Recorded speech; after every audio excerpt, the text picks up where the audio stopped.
El pintor Severo Rodríguez Echard. Severo Rodríguez Echard es un pintor argentino de origen vasco que nació en 1865 y falleció en 1903. Relataremos cómo llegó el abuelo del pintor a la Argentina. En 1822, gracias a la ley del olvido decretada por el gobernador de Buenos Aires, Martín Rodríguez, regresó el sacerdote José Antonio Picasarri, un músico vasco residente en la Argentina que fuera acusado de tener vínculos realistas, por eso tuvo que emigrar. Vino acompañado de su sobrino, el argentino Juan Pedro Esnaola, que había nacido en 1808, y montó con él una academia de música. Según el semanario Argos del 18 de septiembre de 1822, trae este aviso: don Juan Pedro Esnaola, de 14 años, y Picasarri tienen el honor de anunciar al público que va a abrir una escuela de música bajo la dirección de su tío. Este es Esnaola. Don José Antonio Picasarri. También a su regreso de Buenos Aires trajo a una sobrina de él, llamada José Ignacia Arrue, con su marido Carlos Rodríguez Echard. Estos provienen del Palacio de Arrue en Segura, ¿es?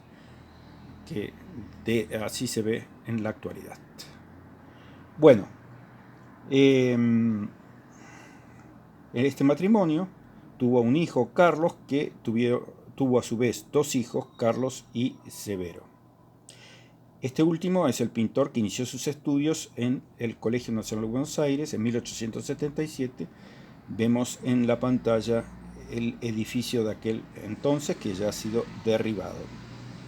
Y allí estudió bajo la dirección de los artistas, el francés Ernest Charton y Giuseppe Aguiari, que era un pintor acuarelista y litógrafo italiano, nacido en Venecia en 1843 y que murió en Buenos Aires el 15 de octubre de 1885, y que había desarrollado sus estudios en la Real Academia de Bellas Artes de Venecia y posteriormente en la Academia de Trieste. Vino a la Argentina en 1869, y Ernest Charton, de 1816 a 1877, fue un pintor de vida errante que se asentó en la Argentina en 1870 hasta que murió en el 77, y que también fue profesor de pintura.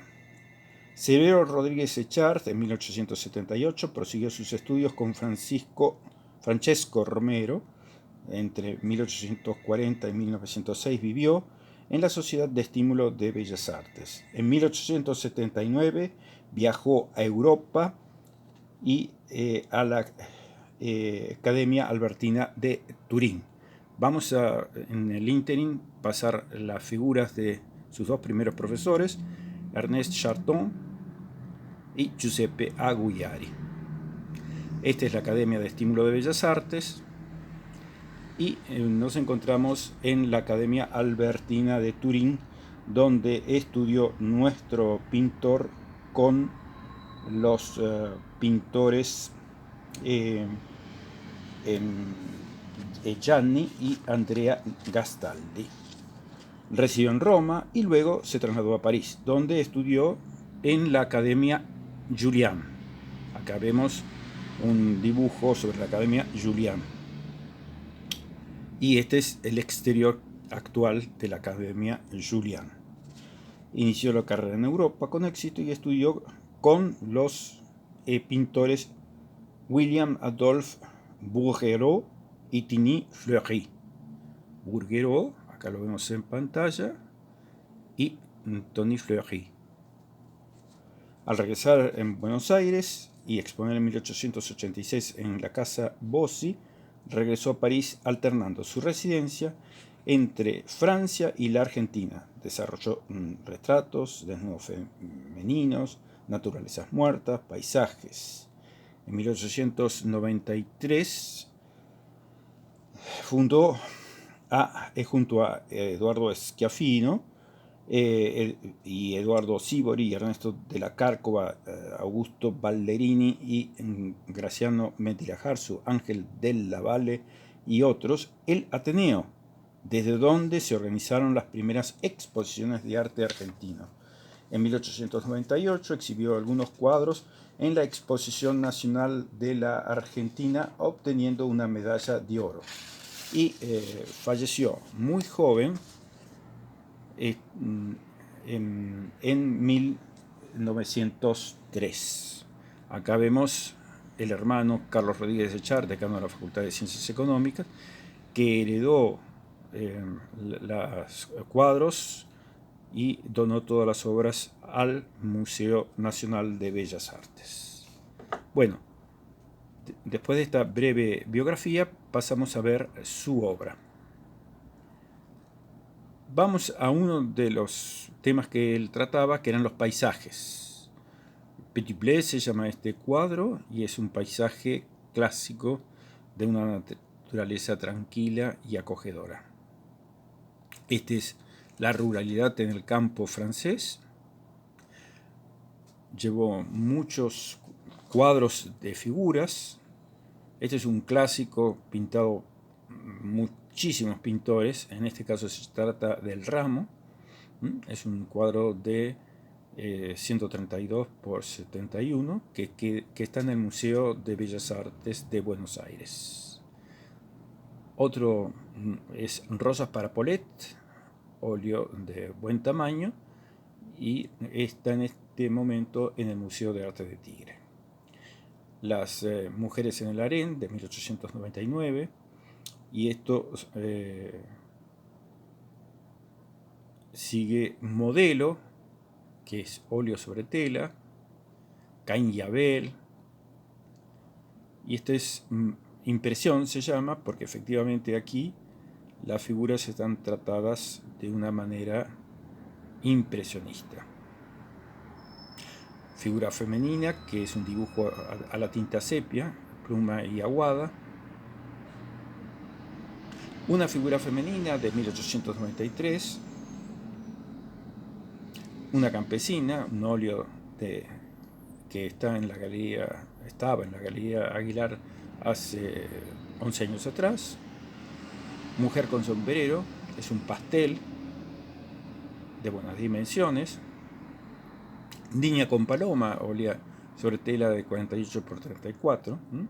Es un retrato, está en el Museo de Eduardo Sívori, y es un retrato de busto mirando hacia la derecha, vestida en blusa gris celeste.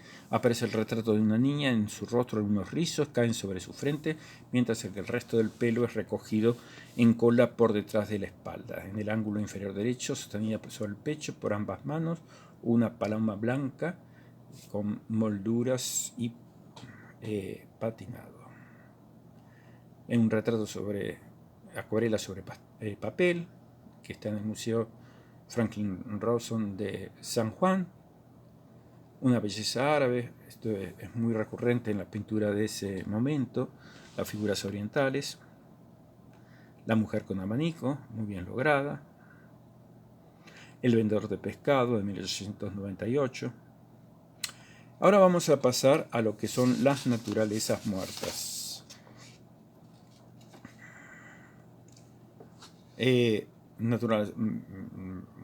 Naturaleza muerta de manzanas, en el Museo del Tigre. De peras y uva, también en el Museo del Tigre. Tres peras, en este caso estamos frente a una obra que fue robada el 1 de enero del año 2000 y está reclamada por Interpol. Una naturaleza muerta, unas granadas, unas frutas. Y otra de las tantas especialidades de este pintor son los desnudos femeninos. Al respecto vamos a ver varios de ellos. Un desnudo de salón de 1900 en París. Ahora este parecido postura, pero no igual, y esto es bien coloreado, al estilo impresionista, que se notan las pinceladas. Acá tenemos dos versiones de Salomé con la cabeza de San Juan.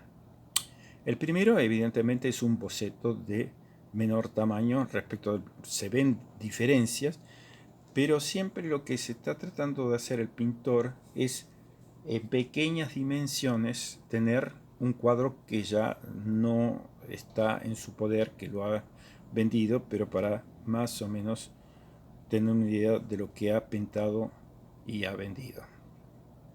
La Toilette, una de las más recurridas composiciones de desnudos femeninos. La orientalidad mostrada por el narguile y la diadema sobre la frente, el collar en el cuello. Este es el estudio de Lully, el desnudo de Lully. Vamos a hacer un detenimiento para analizar esta única obra, si no dura mucho esta charla. Esta pequeña tela es una versión reducida del óleo titulado Femme nue Lully, expuesto en el Salón de la Société de los Artistas Franceses en 1896. El Museo Nacional de Bellas Artes también conserva un boceto sin fecha, presumiblemente de la obra remitida al mencionado salón, titulada Desnudo, estudio de Lully, de dimensiones casi idénticas. Si bien se desconoce el paradero de la obra exhibida en el salón, cabe suponer que el artista realizó esta versión reducida para conservar el que tal vez fue el más celebrado y reproducido de sus envíos al mismo. Entre las 52 obras del legado al Museo Nacional de Bellas Artes, hecho por el hermano Carlos Rodríguez Echart, figuran también otras réplicas de bocetos o bocetos de pequeño formato de obras exhibidas en el Salón de París, como Mujer Oriental y Après la Pose. Rodríguez Echart había viajado en Europa en 1879, luego de haberse iniciado en la pintura, dijimos, con Charton y Agullari en el Colegio Nacional de Buenos Aires, y después de un breve lapso de la Sociedad de Discípulos de Bellas Artes llegó a París, después de haber pasado por Vigo y Turín. Entonces, esta pintura había sido incorporada en varios salones. Lully es una pintura en apariencia simbolista. El desnudo tratado con pinceladas visibles y ligeramente idealizado. Se despliega en un ámbito espacial, difuso y colorido, de ambigua significación. En los catálogos del salón figuraba como discípulo de Paul Langlois. Pagano sostiene que se formó en primer lugar en la Academia Albertina de Turín con Gianni y Gastaldi, que ya habíamos dicho, y luego en París con Carolus Duran y la Julian, donde estudió con Bouguereau y Fleury. Rodríguez Echart volvió en varias oportunidades a Buenos Aires, pero vivió en París hasta muy poco antes de su muerte en 1903. Era bien conocido por la colectividad de residentes latinoamericanos y fue un retratista apreciado. El Bulletin de l'Agence de l'Amérique latine publicó semanalmente reportes sobre el estado de salud desde junio de 1902, cuando informó a sus lectores que las bellas argentinas que se habían inscrito para un retrato deberán tener paciencia. Bueno, con esto hemos acabado la visión de este pintor de origen vasco. Ahí tienen ustedes la bibliografía. Les agradecemos la atención prestada. Gracias.